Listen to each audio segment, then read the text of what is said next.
Hey, j'espère que vous allez bien. Aujourd'hui dans cette nouvelle vidéo, je vais vous présenter mon setup. Vous avez été énormément nombreux à me la demander cette vidéo et je devais aussi vous la faire pour les 7500 abonnés, mais bon, c'est passé tellement vite que je n'ai pas pu la faire. Sachez une chose les amis, j'ai mis vraiment beaucoup de temps avant d'avoir tout ce matos, ça ne s'est pas fait en 2 jours, j'ai dû vraiment mettre beaucoup d'investissement dedans. J'espère que vous serez compréhensif et que vous ne direz pas des choses comme j'ai pu le voir dans ma vidéo des 1 an. Mais comment t'as fait pour avoir tout ça ? Sale gosse de riche. Je suis passionné des nouvelles technologies et des produits d'Apple depuis un certain temps maintenant. Alors j'adore investir là-dedans, dans du nouveau matériel, et c'est pour ça que j'en ai autant. Allez, j'arrête de parler, je vous laisse. Je voulais juste vous dire ça avant de commencer. Bon visionnage!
Qu'est-ce que j'ai chez moi? C'est la question que vous devez vous poser.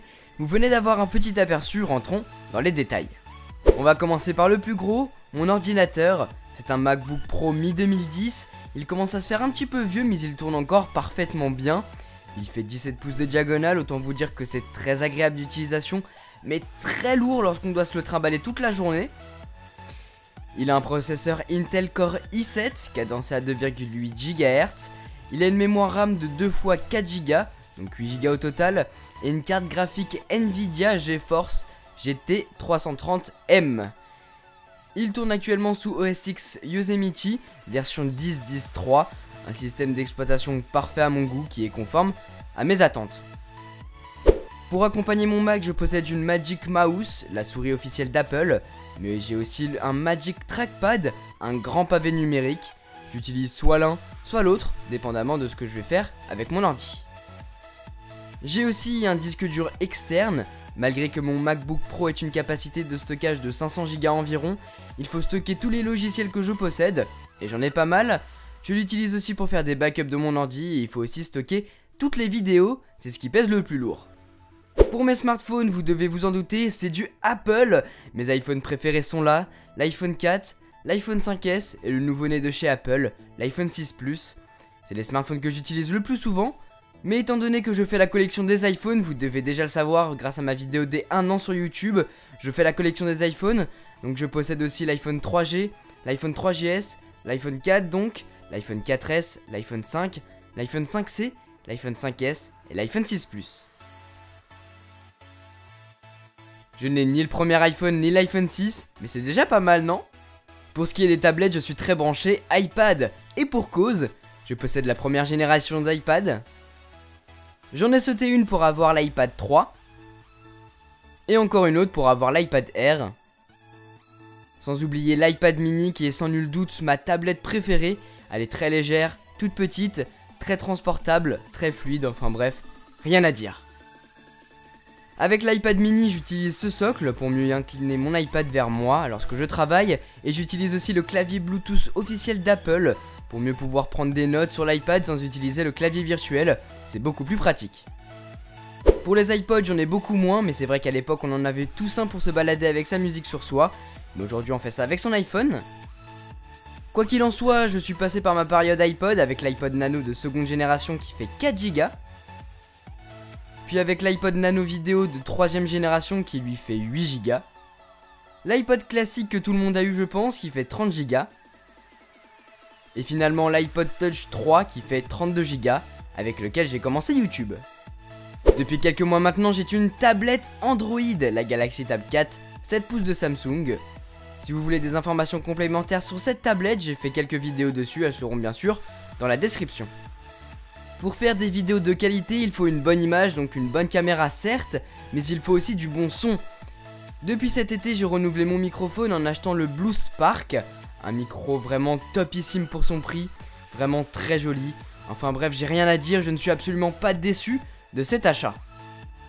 Ce micro, je l'ai vissé sur un bras articulé.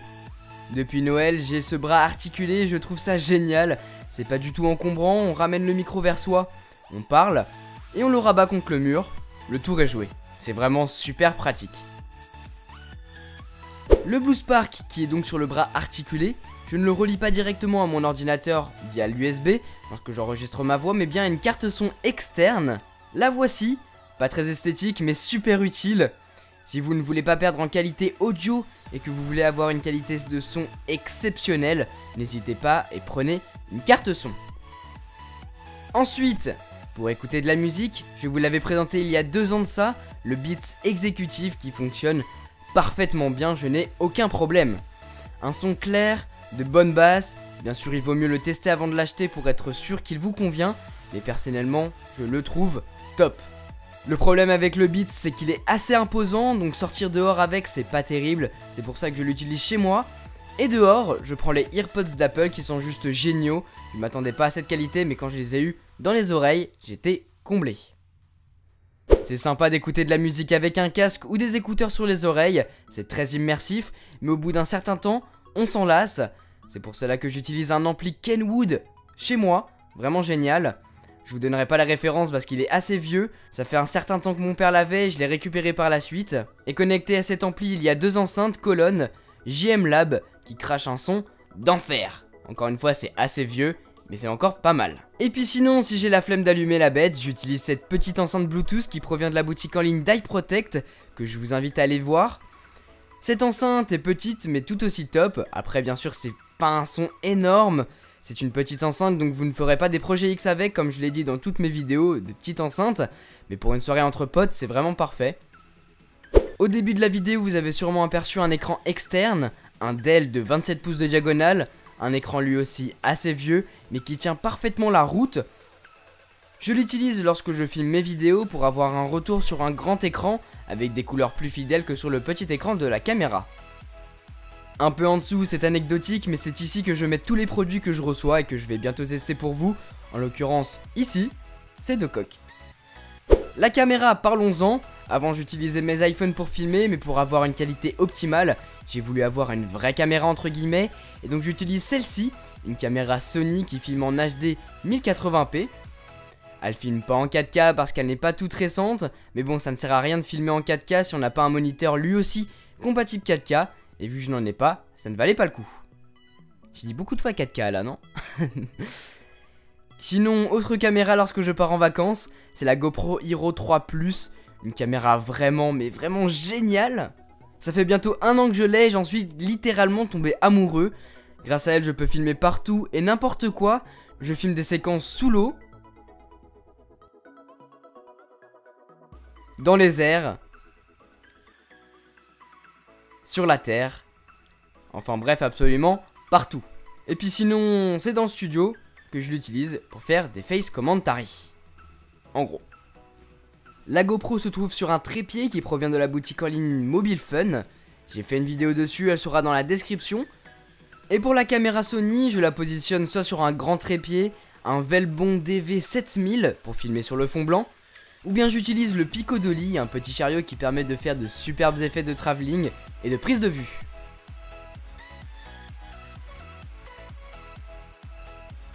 Voilà pour le matériel high-tech que je possède et que j'utilise tous les jours pour vous faire des vidéos. Maintenant je vais vous parler des logiciels que j'utilise pour monter mes vidéos. Après avoir écrit le texte de mes vidéos, j'enregistre ma voix grâce au logiciel Adobe Audition. Très simple à comprendre, on choisit l'entrée et la sortie son. Donc moi, je prends celle de ma carte son, où j'y ai connecté le Blue Spark, et on peut commencer à s'enregistrer. Voilà tout le monde, c'est un test pour IT Jailbreak en utilisant le micro et en utilisant Audition, le logiciel d'édition audio dans lequel j'utilise pour faire mes montages audio ou dans lequel j'enregistre. Une fois que la prise son a été faite, on n'oublie pas d'enregistrer et je l'importe dans Adobe Premiere Pro, le logiciel de montage que j'utilise. C'est un logiciel pas super facile à prendre en main, il faut savoir où est telle ou telle chose, mais une fois familiarisé avec celui-ci, ça devient une vraie partie de plaisir. Là, par exemple, c'est le montage de la vidéo récapitulative du keynote d'Apple du mois de mars. Donc oui, il y a plein de séquences vidéo et audio, parfois il y en a bien plus, comme la vidéo setup que vous êtes en train de regarder, j'en suis sûr qu'il y en aura bien plus. Finalement, dès que le montage est terminé, je compile la vidéo en 1080p, et en attendant je fais la miniature de la vidéo sur Adobe Photoshop. C'est là par exemple que je vais me mettre une Apple Watch sur le poignet. Je l'avais bien sûr pas avant, et grâce à Photoshop, j'ai pu me la mettre autour du poignet. Et c'est comme ça par exemple qu'on peut mettre des effets de flou, qu'on peut mettre un fond derrière soi, pour faire plus joli. Ou bien un deuxième moi. Ou encore un troisième. Youhou. Si vous voulez avoir plus d'informations sur les logiciels que j'utilise, j'ai fait une vidéo comment je fais mes vidéos, donc elle sera dans la description. Pour terminer cette vidéo setup, je vais vous parler de mes consoles de jeux. J'ai été bercé par les consoles de jeux depuis que je suis tout petit. J'adore jouer, c'est l'un de mes passe-temps favoris. Je possède toutes les consoles de jeux, y compris les dernières, comme la Xbox One, la PS4, la Wii U. Sinon j'ai aussi la Xbox 360, la PS3, la Wii, la GameCube, etc. J'utilise ces consoles en fonction des jeux que j'achète dessus, bien sûr, et en fonction des exclusivités qu'il y a. Et puis aussi en fonction des potes que j'ai sur une console, tout ça, tout ça. Si je devais vous citer mes 3 jeux du moment, ça serait sans doute Mario Kart 8, GTA 5, et en haut du podium, je dirais The Last of Us, que j'ai terminé sur PS4. Des graphismes topissimes, une histoire de folie. Enfin bref, j'ai surkiffé. Tous ces jeux, j'y joue sur une énorme télé qui fait 166 cm de diagonale. Un écran sublime que j'ai mis beaucoup de temps à avoir. Mais il est là et c'est génial pour jouer aux jeux vidéo ou bien pour regarder des films. Voilà les amis, c'est là-dessus que je vais conclure cette vidéo setup. J'espère vraiment qu'elle vous a fait plaisir. Je voulais aussi vous remercier parce qu'à la base je devais vous sortir cette vidéo pour les 7500 abonnés. Mais bon, je vous avoue que j'ai pas trop eu le temps et puis beaucoup d'entre vous nous ont rejoints, donc ça me fait énormément plaisir. Vous êtes aujourd'hui plus de 11 200 à me suivre, 11 300 même si je me trompe pas. C'est fantastique, merci beaucoup à vous tous. Bon allez, j'espère que cette vidéo vous a plu. Si vous voulez plus d'informations sur un des produits que j'ai montré dans cette vidéo, je vous invite à jeter un œil dans la description. Sur ce, moi je vous laisse, passer une excellente journée les amis. Tchou!